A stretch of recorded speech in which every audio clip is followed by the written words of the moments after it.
Kan ng magaganda at piling-piling programa mula Lunes hanggang Linggo. Aalawin kayo ng aming kilalang mga komentarista at public service program. Ito lamang himpilan ng DWPL.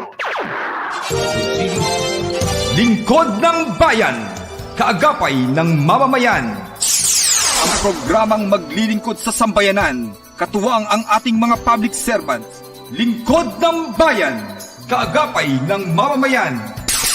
Kasama ang inyong lingkod, si Flory Gabitan, tuwing Martes, alas 12 hanggang alauna ng hapon, dito lamang sa DWBL 1242 sa inyong talapitan.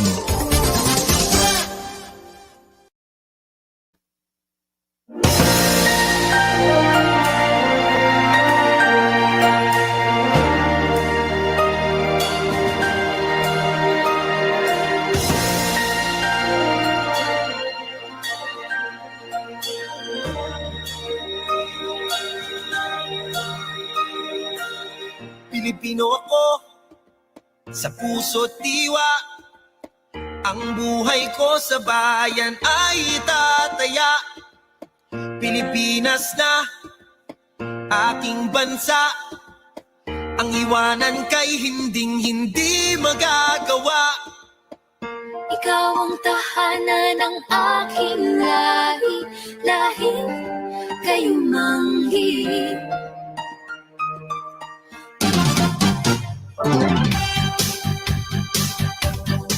Okay, magandang tanghali po sa ating mga giliw na tigapakinig.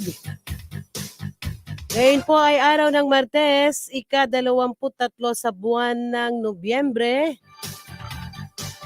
Sa ngalan po ng Lingkod ng Bayan, kaagapay ng Mamamayan Media Action Group in partnership with Marikina City Police Station.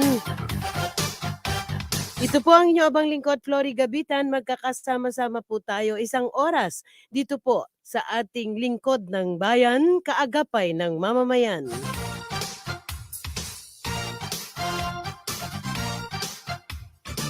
Siyempre, magandang tanghali sa aking partner. Tayo ay punong-puno ngayon, partner, no? Bumati ka na, magandang tanghali sa Magandang tanghali sa iyo, partner. At syempre, magandang tanghali at isang mapagpalang araw sa lahat ng ating mga tagapakinig at taga-subaybay ng ating programang Lingkod ng Bayan, kaagapay ng mamamayan.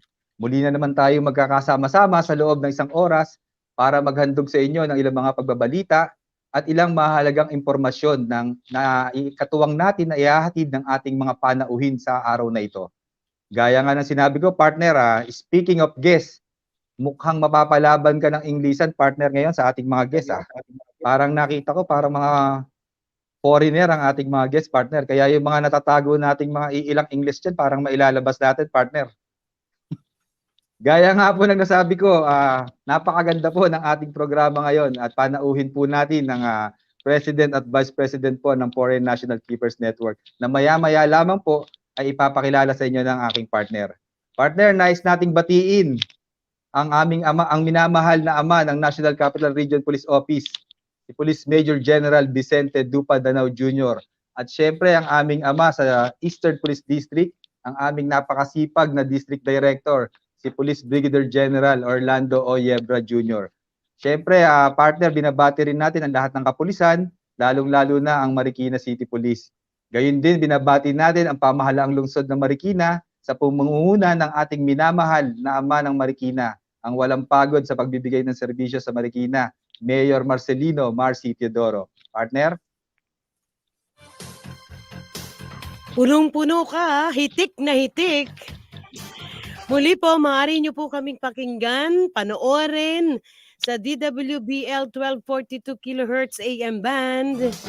At maaari din po sa ating FB DWBL live streaming. Gayon din po sa YouTube. So, ang bumubuo po ng ating team kaagapay headed by Chief of Police of Marikina City Police Station. Makakasama po natin dito po sa ating napakapalad na araw ngayon na makakadaupang palad ang mga banyaga na nagmamalasakit at nagmamahal po sa ating mga kababayan, sa ating Filipino citizenry. Kasama natin, partner, mamaya ang ating Tama, Chief of partner. Police. Oo. Pero meanwhile, ang bumubuo po ng Kaagapay Media Action Group, siyempre, we would like to thank yung ating COP, ang ating ACOPA, Police Colonel, Police Lieutenant Colonel Anthony Gantang. At ang ating mga reporters, Corporal Robin Barameda, Police Corporal Chris Pati, at syempre yung ating ACOPO, no? We have 7 minutes after 12 o'clock. Maraming salamat sa aking pilot, kay Sergeant Corporal Clado, and then kay Robin. Thank you very much, ACOPO. I arrive on time. Hindi ako late, ha? So tayo po'y magpapatuloy na. Dahil hitik na hitik tayo, partner, nais nating ihatid muna ang mga nagbabagang balita mula po sa bulwagang pambalitaan ng Marikina City Police Station. Most wanted person arestado sa Marikina. Ang detalye, ihatid mo, Corporal Barameda. Matagumpay na naaresto ang isa sa most wanted person sa pinaigting na operasyon ng Marikina City Police Station na pinangunahan ni Police Lieutenant Archie Palomar, hepe ng Warrant and Subpoena Section. Ito ay sa bisa ng warrant of arrest na inisyu ng Metropolitan Trial Court Branch 76, Marikina City. Naaresto ang suspect pasado alas 3 ng hapon noong ika-16 ng Nobyembre taong kasalukuyan. Nakapiit naman ng suspect sa Marikina Custodial Facility. Yan ang ulat, Kaagapay Robin Barameda.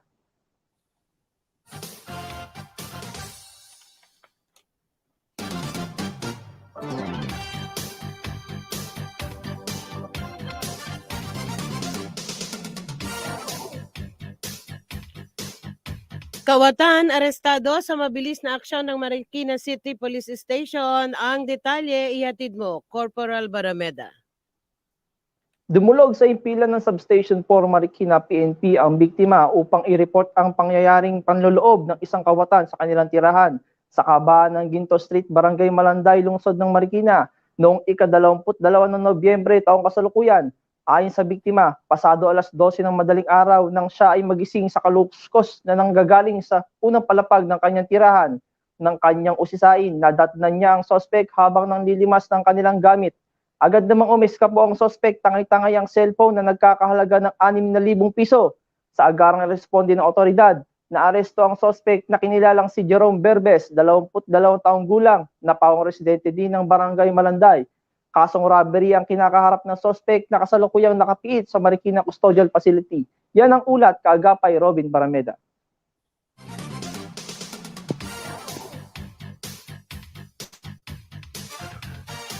Dalawang lalaki arestado matapos manakit ng 2 menor de edad. Ang detalye, ihatid mo, Corporal Pati. Paglabag sa Republic Act 9262 ang kinakaharap ngayon ng sospek na kinilalang si Jonathan De Los Reyes alias Atan, 29 na taong gulang, isang scavenger may kinakasama at kasalukuyang nakatira sa Barangay Jesus de la Peña, syudad ng Marikina. Ito ay matapos niyang saktan ang kanyang kinakasama na itatago sa pangalang RB, 24 na taong gulang at isa ring scavenger noong ika-17 ng Nobyembre 2021 sa Barangay Santo Niño, Marikina City. Ayon sa isang concerned citizen na nakasaksi ng pangyayari, mainitang nagtatalo ang mag-live-in partner nang walang ano-ano'y hinampas ng suspect ng metal na tubo ang biktima sa kanyang mukha na dahilan upang magtamo ang biktima ng sugat sa noo. Dito na tumawag ng rescue ang concerned citizen at agad pinuntahan ng Rescue 161 at nilapatan ng agarang lunas ang biktima. Sa kabilang banda, agad ding nadakip ang suspect ng mga rumesponding kapulisan ng Substation 3 ng Marikina City Police Station at ngayon ay nakapiit sa Marikina City Police Station Custodial Facility. Yan ang ulat, ito si Kaagapay Chris Pati. Lan Bandilyo, anunsyo publiko. Hitid mo, Corporal Pati. Paalala po para sa kaligtasan ng lahat para maiwasan ang anumang uri ng krimen at karahasan na maaring mangyari sa loob at labas ng ating mga tahanan. Maging alerto, mapagmatsyag, mapanuri sa ating kapaligiran para maiwasan ang maging biktima ng gaya ng mga sumusunod. Akyat bahay, snatching, budol-budol, salisi, karnaping, basag kotse at anumang modus ng mga taong nagbabalak ng masama. Narito ang mga pamamaraan upang makipag-ugnayan sa ating kapulisan dito sa syudad ng Marikina. Maaari pong tumawag sa mga sumusunod na numero. Para sa ating Tactical Operation Center, maaari pong tumawag sa teleponong 646-1631 o di kaya sa mga numerong 0927-968-4311 para sa Globe, 0921-301-6965 para naman sa Smart. I-dial naman po ang 161 para sa Emergency Medical Services at 646-0427 para sa ating Bureau of Fire. Ito ang inyong kaagapay, Chris Pati. So this time, tulad po na ating nabanggit, hitik tayo ngayong araw na ito. We have 14 minutes after 12 o'clock. Atin naman pong ihahatid ang ating mga accomplishments, programs, projects, and activities ng Marikina City Police Station. Yan po ihatid sa atin ang aking partner, Kaagapay Julius. Partner, para naman sa Marikina City Police Station activities and programs sa nagdaang linggo, ang kapulisan po ng Marikina ay naghandog ng kasiyahan at nagbahagi ng kaalaman sa karapatan ng bawat bata sa mga kapatid natin na Muslim bilang pakikiisa sa pagdaraos ng 29th National Children's Month na may temang New Normal na walang iwanan, karapatan ng bawat bata ating tutukan. Ito po ay ginanap noong ika-16 ng Nobyembre taong kasalukuyan sa Barangay Tumana, lungsod ng Marikina. Last November 17 naman po ay nagkandak ang Marikina City Police Station ng isang simulation exercise or CIMEX on armed encounter with robbery suspect. Layon po nito na makita ang kahandaan ng ating kapulisan kapag dumating ang ganitong uri ng insidente sa aming nasasakupan. Ito po ay dinaluhan ng aming Chief Directorial Staff ng Eastern Police District, si Police Colonel Leon Victor Rosete. Nagsagawa din po ang Marikina CPS sa pangunguna ng aming Station Health Unit ng mass vaccination to persons under police custody. Ito po yung mga PUPC po namin, kung saan po personal na pinuntahan ng aming Station Health Unit ang lahat ng custodial facility at detention cell upang mabakunahan ang lahat ng aming PUPCs. Ito po ay ginanap noong ika-17 rin ng Nobyembre, taong kasalukuyan. At noon naman pong ika-18 ng Nobyembre ay muling inilunsad ng Marikina City Police Station ang Second Marikina City Police Station Inter-Unit Fun Shoot 2021. Ito po ay dinaluhan ng aming minamahal na District Director na si Police Brigadier General Orlando Oyebra Jr. Kasunod po nito ay ang pagbibigay ng kortesiya ng aming District Director sa alkalde ng lungsod ng Marikina, Mayor Marcy Teodoro, bilang pasasalamat po sa suporta at pagmamahal ng lokal na pamahalaan ng Marikina sa ating kapulisan at upang paigtingin pa ang magandang samahan at relasyon ng lokal na pamahalaan at kapulisan. Yan po yung mga mahalagang kaganapan na naganap dito sa Marikina City Police Station. Back to you, partner. Okay, so muli po, we have 15 minutes after 12 o'clock. Nalalapit na tayo, no, sa napaka-exciting na portion ng ating panayam.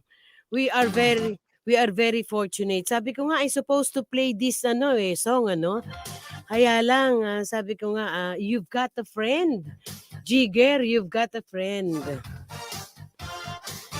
Batiin muna natin best wishes and congratulations to Police Colonel Mrs. Melesio Buslig, COP Muntinlupa City, member of PNPA Kaagapay Class 96. Ictus Main and Ictus East in Bacolod City, Pastor Joe Ascalon and Pastor Andrew. Bugoy's Grills and Restaurants in Iloilo City. Team CIDG Region 6. At syempre, ang SWAT team ng Marikina. Team Leader, Police Lieutenant Jeric E. De Los Santos. At sa lahat daw ng SWAT ng Marikina, sa SDO Bravo, PSMS Roberto D.V. Marcelo, Police Corporal Mark Andrew, Parungawan kanya. Si Parungawan na kanyang piloto. Okay, Attorney Eric Valero. Yan din kay Attorney Mau. Kay Attorney Visconde. Siyempre, binabati natin ang ating Chief PNP. Magandang tanghali po, Police Director General, Police General Leonardo Carlos.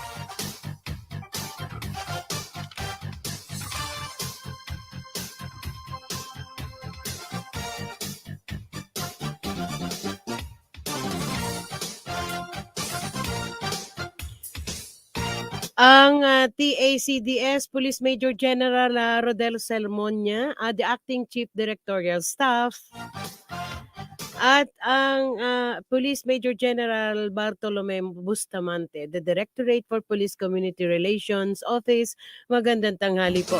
Siyempre, sa NCRPO Director, Police Major General Vicente Danao.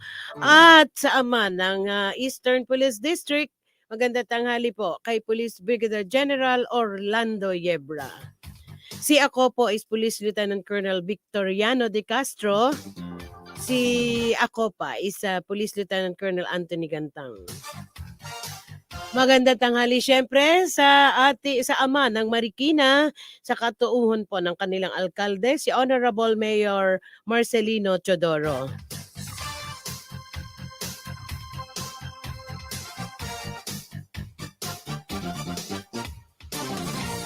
So this time, tulad po ng aking naipangako,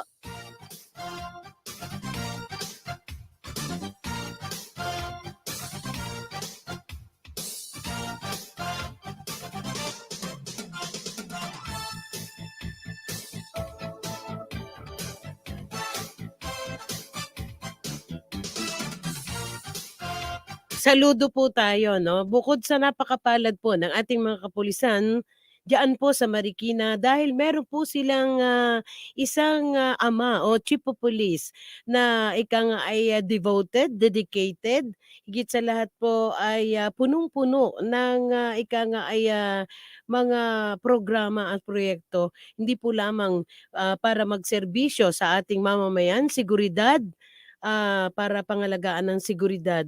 Ito po ay ang napakagaling na leadership na ipinakikita ng Chief of Police ng Marikina City Police Station.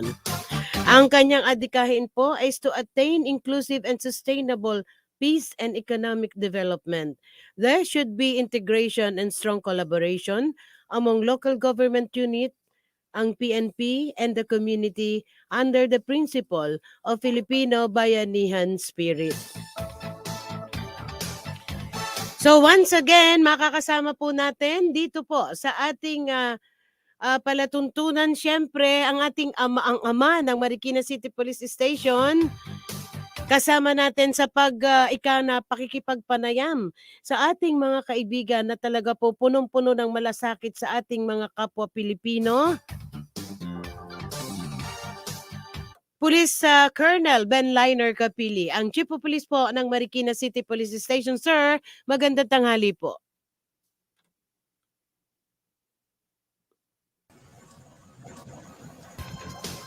Good afternoon. Okay. Go ahead, sir. Go ahead. Good afternoon, Tita Flory. Good afternoon, Kaagapay Julius, at sa lahat ng mga tagapakinig ng ating programa. No? Nandito po ako muli upang samahan kayo at ang ating invited guest for this morning's program, no? Yung presidente ng Foreign National Keepers Network at yung kanyang vice president na mamaya ay ating makakapanayam. And I suppose kapiling na natin sila, Colonel Capili. Okay, I suppose kapiling na natin. Okay. Nakita ko na, no? Okay. And Ma'am Tara. Good morning, Okay. Ma'am Tara and Brother Imad. Good morning sa inyong dalawa. Okay. Magandang tanghali po sa inyo. Siguro I would like to give the introduction for our guest, and first and foremost, we are very thankful we are very thankful that you are loving the Filipino citizenry. Thank you very much, Miss Tara and Mr. Amar. Okay, I would like to introduce first Miss Tara, American-born, Filipina by heart. Americana sa Maynila. I was caught Yun. by that. Miss Tara is an Miss Tara Elizabeth Pons, BA siya, MBA, American residing in the Philippines for almost 4 to 5 years, Foreign Legislative Ambassador for PITAC, Natural Medicine under the Philippine Department of Health, FNKN President, social media influencer. So we are very fortunate, a very young lady, a single lady, who has a very, very soft heart with us, we the Filipinos. Good morning or good afternoon, Miss Tara. Magandang umaga and maraming salamat for your introduction. You're too mabayat. Maraming salamat. Okay, and she is the president of the Foreign National Keepers Network. That's the FNKN. And we have also with us the vice president of the FNKN, Mr. He's the founder of Hunger No More. Very touching, no? Hunger No More charity organization. Founder, United Foreigners, Filipinos Association, honorary envoy in the Office of the Presidential Advisor for OFW, Board of Trustee in tagapagtaguyod ng sining at kultura ng Pilipinas, Advisory Council member in Police Community Affairs and Development Group, CIDG, and Manila Police District, Consul, Goodwill Messenger of Peace and Social Justice in the International Special Court of Arbitration and Human Rights in the United Nations. He is none other than Mr. Ahmad Amar. Good afternoon, Mr. Amar. Good afternoon, ma'am. Maraming salamat for the introduction. Good afternoon. Yes, and again with me, with us is my co-anchor, Police Lieutenant Julius Criste, and the Chief of Police and the father of Marikina City Police Station. We have with us Police Colonel Ben Liner Capili. Sir? Okay, good afternoon, Ma'am Tara and Brother Imad. I deem it appropriate to invite you here because the people and the entire Philippines is looking at you, and you have been doing good and roaming around to do charitable works. So that's why it is our honor to invite you here in our simple and humble radio program. It is actually a radio program of Marikina City and the entire NCRPO as well. And we are actually inviting people like you and all public officers who are doing well in their respective careers. So again, congratulations and welcome to the show. Thank you so much. Thank you guys for having us. It's really an honor for both of us. I know. Yeah, before we Partner. proceed, Tita Flori, I just would like to give a little background about FNKN because after Yolanda, FNKN was organized. I understand, no? And nowadays, from 2014 up to this date, FNKN has been doing good, no? And they are doing charitable works not only here in Metro Manila but the entire Philippines as well. No? So Colonel, may I add to that? The FNKN provides, no? They provide safe haven for the foreigners residing and working here in the Philippines. Go ahead, sir. Go ahead. Okay, Ma'am Tara, so what motivates you to do charity works in the community? I think that most of us as foreigners in this country, I'm American, so we always want a purpose. We want a cause. We want something that makes us feel good. And in America, life is a little bit simple. It's a little bit easier than it is here in the Philippines. And me being given this opportunity to live here, to be embraced by the culture, I only feel like it is my responsibility then to give back to the people that allow me to be a guest in your country, the people that embrace me, that are so hospitable to me. So if I can just give a little bit or spread goodwill of others or promote our advocacy, then that's the mission that I have. That's what makes me want to do what we do. Yeah, you know, your charity works are now being recognized in the entire Philippines. Almost also social media posts are having your charity works along with Brother Imad, the vice president, and you two are doing good. Now, what about you, Brother Imad? So, what motivates you to do charity works here in the Philippines, and why Philippines?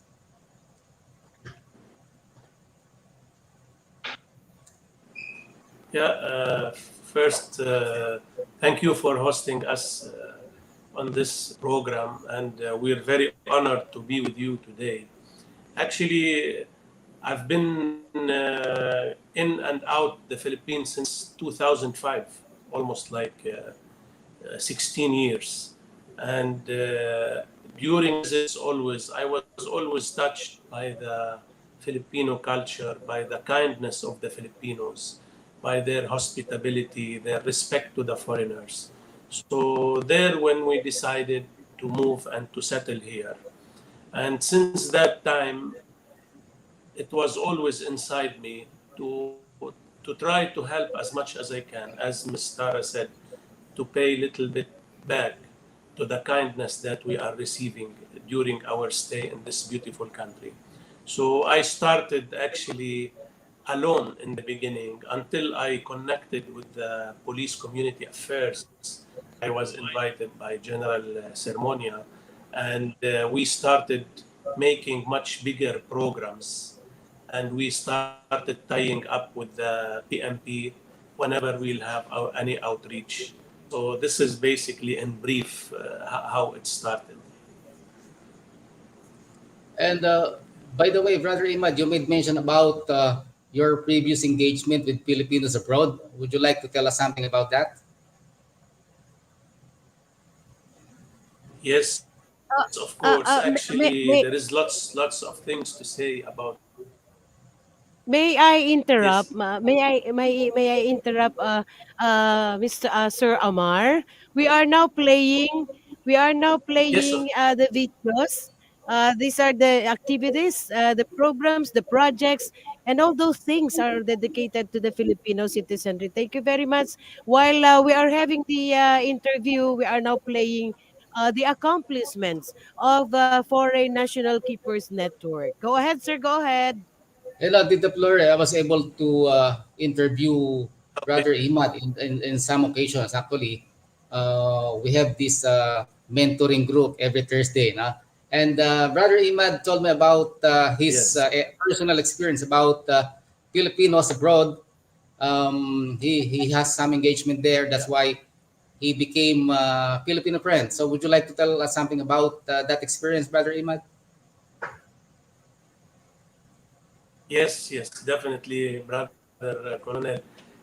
Actually, as I told you, since 2005, I started being engaged in the country here. But I worked with Filipinos since almost 1998. And honestly speaking, with no single exaggeration, I was impressed and shocked in the culture and in the Filipinos abroad, the OFWs. I was really inspired by them. It's always a curiosity for me on how the OFW manage their life, where you always notice when they go there, the homesickness and the loving feeling of loving or lacking the country love. They just gather together as one. They unite directly. They make sure in the first 2 months, all of them, that's how it is. It's like standard. They just get from their salaries the nice tools that will make them live happily. The volleyball attire or the basketball attire, the video key, so they can gather in a simple way during their weekend or their off day. And then after the 2 months, after they settle their payments, they compute how much money they need exactly for their living. They remove this amount, and the rest of the amount is all going to be sent to their families in the Philippines. I was very curious because, you know, it's very hard for someone who's working and suffering abroad, big pressure, big stress, sometimes abused by the client, not to think of himself and to send all his money to his family. You know, in our culture, it's not that common. You know, we can send small part of the saving that we do to our family, but not all of it. The Filipinos, they send everything. And when I ask them, how come you don't think of yourselves? Why you don't save for yourselves? So when you come back, at least you have money back home. All their answer is the same. Our happiness and the joy is when we see our families happy. When I make sure that my brother and sister are going to school and getting good education. When I make sure that my father is taking his medicine on time and he don't need anything. This type of family bond and culture is so selfless. It's very noble, and you really don't find it in any other culture. That's why the Filipinos have very typical, noble, amazing culture, and it really inspired me a lot. This is one of the things, you know, that you can notice among the OFWs. Of course, there is lots of stories I can tell you about it, but I don't know. I'll stick to the program timing and to your questions. So Yeah. that's Yes, thank you, Brother Imad. I'm sure most of our viewers or all of our viewers are inspired with your words. That's how we value our family. You know, Tita Flori, uh, uh, prior to this program, no, we have a little chat with Brother Imad, and I told him about our program. It's just 1 hour, so we cannot just narrate everything here. So, what about you, Ma'am Tara? Prior to your engagement with the PNP as president of FNKN, what do you do, and what brings you here in the Philippines?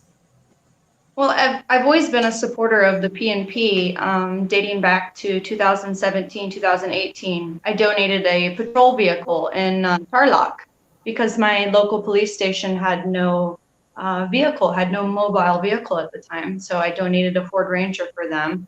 And then I became close with them because as an American, typically we are close with our police force, with our armed forces. And then I started doing relief missions with them in Tarlac because that's where I lived. I was here actually to promote natural medicine and to protect Filipino medicine, the indigenous people, and indigenous medicine as well. But I became friends with the PNP more so. And then I think 2018 or 2019, I became friends with General Eleazar. So then obviously he started engaging me more in activities and noticing that I was basically on my own doing these relief missions that I wanted to keep doing for my advocacies to help people. And then before you know it, I became friends with General Bustamante. I drove to Bicol by myself to do a relief mission with him, and then General Sermonia. And then they finally approached me with the FNKN and said, you know, instead of doing this on your own all the time or just by yourself with the PNP, you should join FNKN. You should represent us as a whole. And then they teamed me up with EMAD, and I'm so blessed because now I have so many friends because of FNKN. EMAD's like my brother. He's my confidant, my advisor. He's everything for me. And I would have never guessed that, you know, somebody from America and then someone from Lebanon meeting in the Philippines and having this relationship and sharing the same advocacy. And now we have so many thousands of foreigners that we have found that share the exact same advocacy as us. Okay, thank you. We're looking forward to work with you, Ma'am Tara and Sir Imad. I think Tita Flori and Kaagapay Julius Criste has something to say. Yes, may I ask, no, I really appreciate, and I would like to execute one salute to Miss Tara, being a very beautiful young lady, almost the person with a good look. She's good looking. She's very beautiful. And one thing that calls my attention is her very soft heart with the Filipino. In fact, there was a caption here that she's Filipina by heart. So knowing that she has a very big heart with the Filipinas, I really appreciate. We've been viewing the videos wherein you render all the public service with us, and may we once again ask the president and the vice president of FK FNKN FNKN, Foreign National Keepers Network. Uh, Before you started, this was 2014. You started before as you were. This was created by the Philippine National Police, embraced by the intelligence branch. Knowing that there was an incident, it was during the Yolanda typhoon, wherein so many foreigners, they've been looking for the family who are victims of Yolanda. And it all started there, and everyone feels, both of you, all of the members, all of the officers of FNKN, your hearts that belongs to us. You are very successful, and now may we ask, they have a continuous program and projects being done by the FNKN. Would you like to please share it with us, Ma'am Tara? Yeah, absolutely. I mean, Brother Ma'am Emad can Tara. also. Yeah, I'm still here. Can you guys hear me? Voila. Yes. Would you like to please recently nagkakaproblema ba tayo? Okay. Recently, Pwede. you just had an activity wherein, again, a public service with the community. May we once again ask, and please, you can discuss it here, your programs, it is in the near future, and the implemented, being implemented. Yes, Madam. Can you guys hear me okay? Yeah. Yeah, Miss, okay. Yes, we hear you. Yeah, basically, me and Emad, we Please move go ahead. constantly. Yeah, we are doing projects almost every 2 days, I would say. We try to go somewhere. Recently, we did Manila Police District because General Francisco there is a huge support to us. And we have a huge support network of foreigners there as well. So we did oath taking there. Sir Emad donated tablets to students. We've donated quite a few tablets lately in Manila Police District. We've also done relief missions in Tarlac. We've done vitamin giving, feedings, basically nourishment, nutritional guidance for these people. We've gone to Bataan. We've really tried to go everywhere every single week. We're trying to branch out from NCR to Region 3, to Region 4A. So at least 2 to 3 projects typically per week is what we do. And we are entirely volunteers. We are self-funded. We rely typically on other foreigners to assist us, or else just ourselves. And we see where the help is needed the most. And then we try to hone in on those areas so that way we can assist them. But lately we've been doing a lot of outreaches, but a lot of giving for students, because we know that because of the pandemic, many of them are stuck at home. Many of them are trying to study and they can't because they don't have laptops, they don't have tablets, they don't have the access to school supplies. So Sir Emad has been so kind and generous to donate a number of tablets lately for students to continue their education. And we also monitor these students to make sure that they're keeping good grades. In order for them to have these benefits, they also have to maintain a good academic standing. Yeah, Miss Tara, we heard you have you're going to launch another program about the OFW. What about it? That I will allow Sir Emad to touch base on, because he's much better in regards to that. Yeah. Go ahead, Sir Amar. Yes, you can hear me. But Brother Actually, Imad, Colonel, what about... Yeah. Go ahead, the Brother Imad. OFW. Go ahead. Yeah. Actually, now what we are trying to do, Colonel, we are now trying to start connecting with the embassies of different countries that's here in the Philippines. And we are starting to take appointments to meet the high officials of the embassies so that we can, through them, have like a liaison officer whom we can communicate with in case there was any problem that we can help in the OFWs, wherever they are located. Like, for example, recently, maybe few months back or less than 1 year, I guess, there was big explosion in Lebanon. I don't know if you heard about it, in the capital, in Beirut. And there was lots of casualties from that explosion. We were able to connect with many OFWs there, and we connected with the Lebanese consulate here and with the Lebanese officials in the Lebanese police, high ranking, and they connected with OFWs and they provided them big support and big help, and they gave their contact numbers, like hotlines to be reached if they need anything.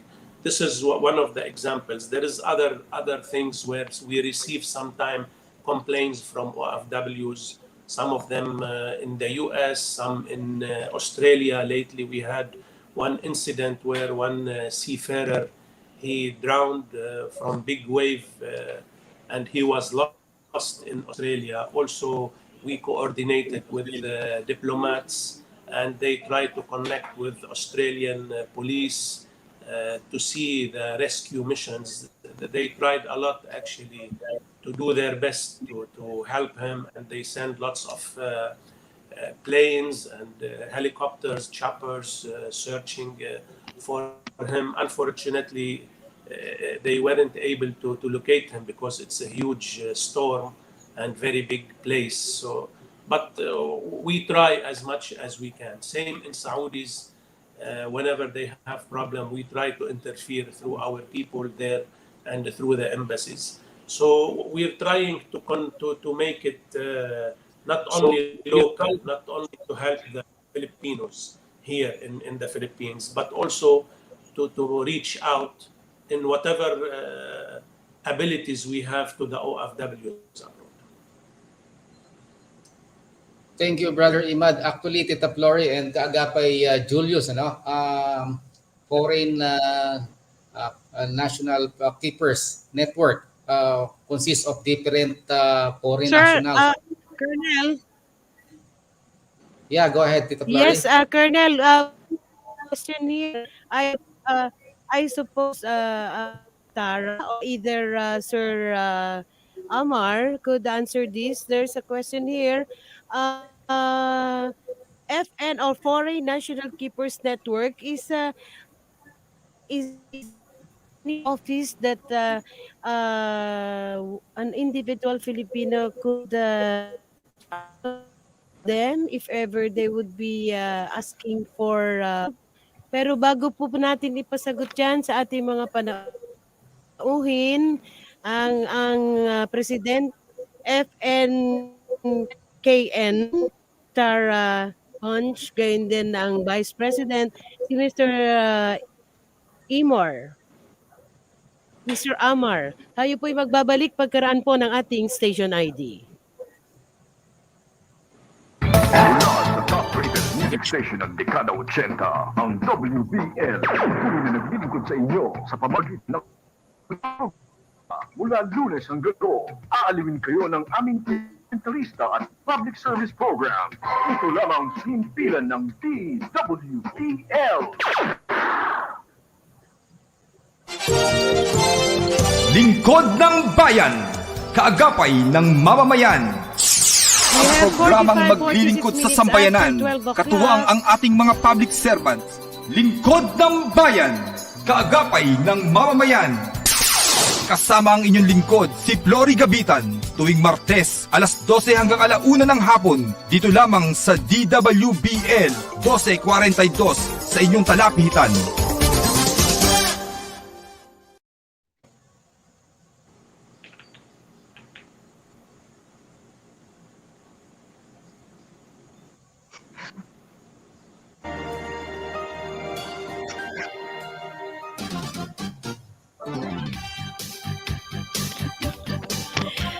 Muli po nagbabalik ang ibang lingkod, Flory Gabitan kasama ang Police Triste, ang Chief of Police ng Marikina City Police Station, Police Colonel Benliner Kapili.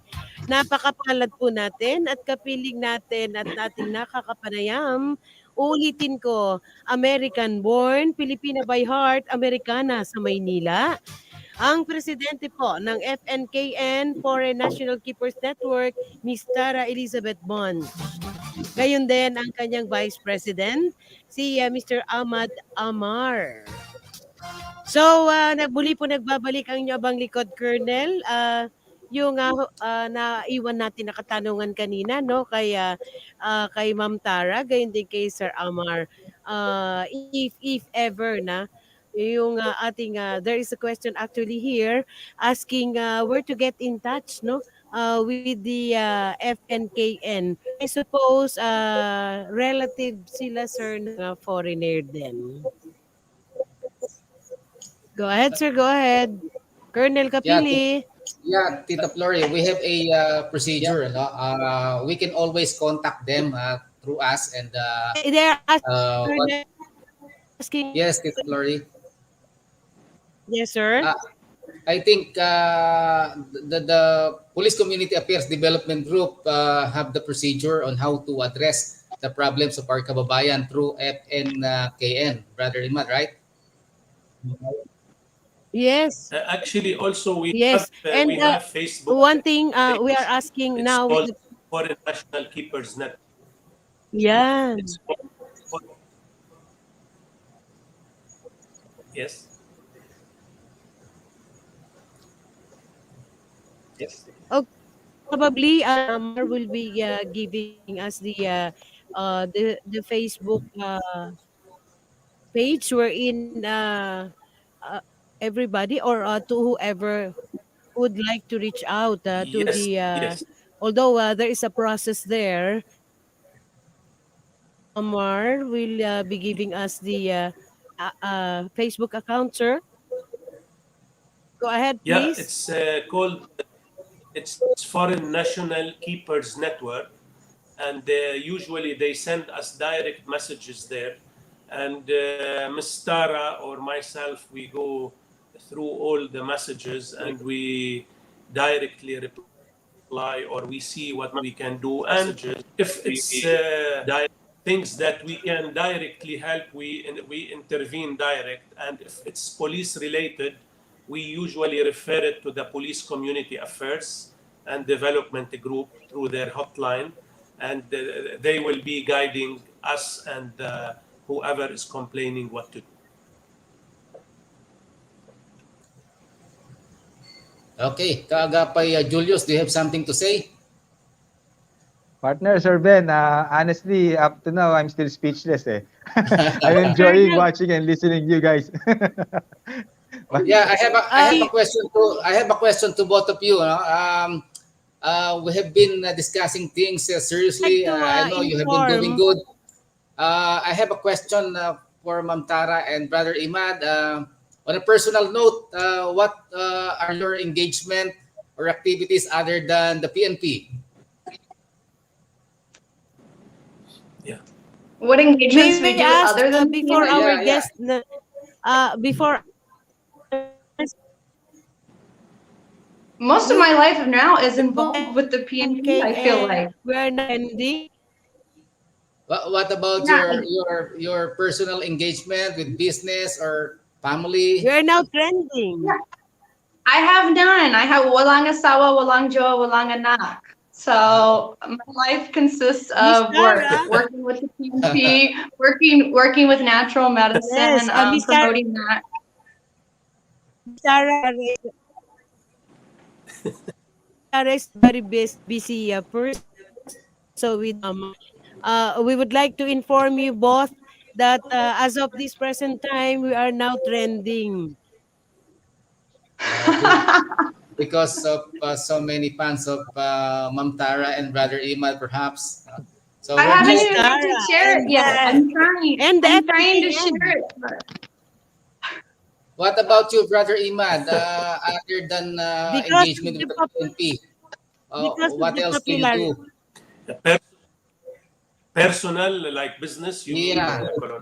We are Yeah, trending. at business side, actually, we have like a real estate and development company.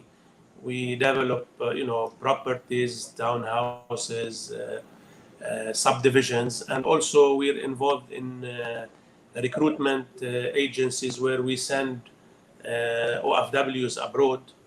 And now one of the programs we're trying to do is to make sure to go through the municipalities direct, where we will shoulder all the expenses on the OFW inside the Philippines, so they don't need to pay anything actually until they reach to their client. We're shouldering everything.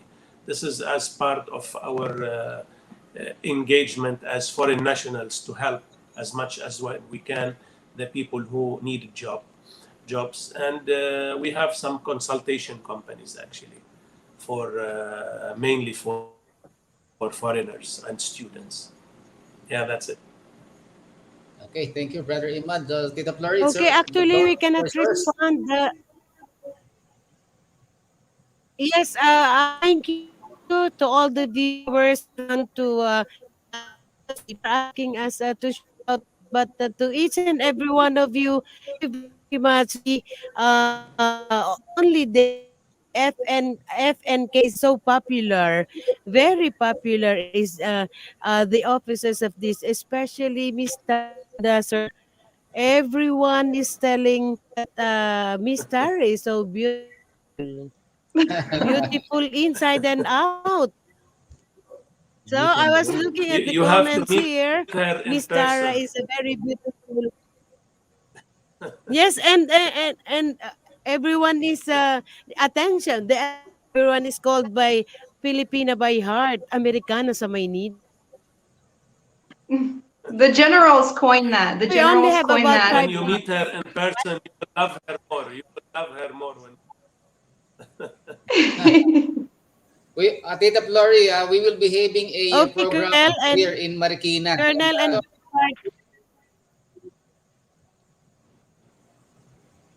Tita Flory. Oh, naghangs. answer, go ahead. We will be having a program here in Marikina, Tita Flory and Kaagapay We only- Julius, Yes, sir.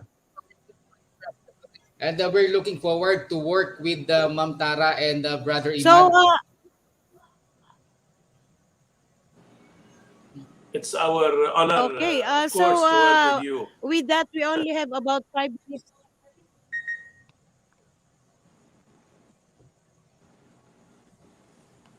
We only have about 5 minutes more to go, and this time we will be asking for the message our guests who really hard to us and to the Filipino citizenry, and they're taking good care of the foreigners here in our country, taking good care of the Filipinos in our country. We love you, Miss Tara and Sir Amar.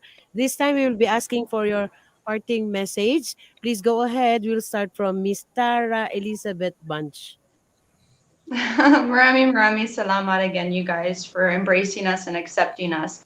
And I know that there's a lot of our foreigner friends watching. I've seen Bataan, I've seen Tarlac, Davao, Negros Occidental. These are areas that are highly populated but highly engaging foreigners. And not only do we do relief missions and outreaches, but we help each other. That's also a thing too, because sometimes the foreigners may be apprehensive to speak to the police, or they might be scared, or vice versa even. But this is building a bridge between foreigners and the police, and building the bridge of camaraderie between us foreigners as well. So like I said, when I said I've made so many friends here, but I can see the messages. Some of them are from Bataan and Bulacan, Tarlac, those places where they are doing a lot of good work, but we also help each other. I get messages from foreigners that maybe they have a problem, maybe they have an immigration issue, or they have an issue where they need to contact the PNP, but they're scared or they're hesitant to. So then they just reach out to me, and then I kind of bridge the gap. And then they're delightfully surprised at how good the PNP are to them. Because I tell them, you know, the PNP are here to protect us just as much as they are to protect the Filipinos. So we always need to embrace that relationship with them. And I'm so fortunate that I have this with the FNKN, that I have the relationship I do with the general, especially General Sermonia. He's such an important part of this. General Noble, Bustamante, they all support us so much. So we are so thankful. And the foreigners here, we want to keep everyone safe and informed. We want them to have a good relationship. And then if they can do outreaches and missions like me and Sir Imad in the other provinces, then we do that as well. Oh, okay. With that, thank you, Ms. Tara. How about a short parting message from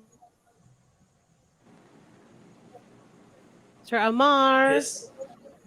Yeah, here. Maybe Yeah, actually, I parting would like dates, please go ahead. Yeah, thank you. Actually, I would like just to stress that we are part of this community, and we want the community here to know that we as foreigners, we love them and we love the Philippines same as they do. And we will definitely do all our best to support and to help.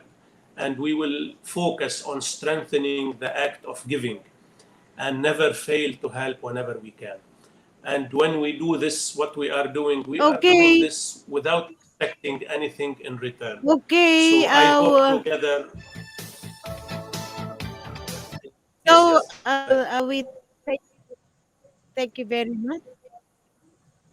Thank you. Thank you very much for the message coming from the Vice President. We will be asking for another schedule for FNKN. Time, umabot na po tayo sa oras ng ating pagpapaalam. Thank you, Brother Imad. Thank you. Chief of Marikina Police Station, my partner. Thank you very much. Thank you once again, Ma'am Tara and Sir Amar. Thank you so much. Ito po ang inyong lingkod. Muli po tayo magkarinigan. Colonel Kapili, my partner, Police Lieutenant Criste, Ma'am Tara, Sir Amar. Thank you very much.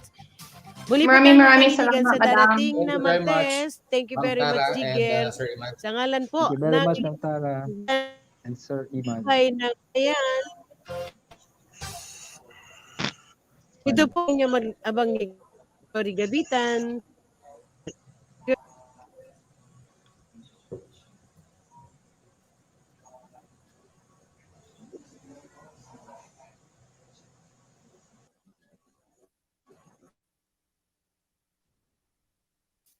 Only the opinions and views of its respective block timer, producer, radio announcer, writer, and production staff, and does not in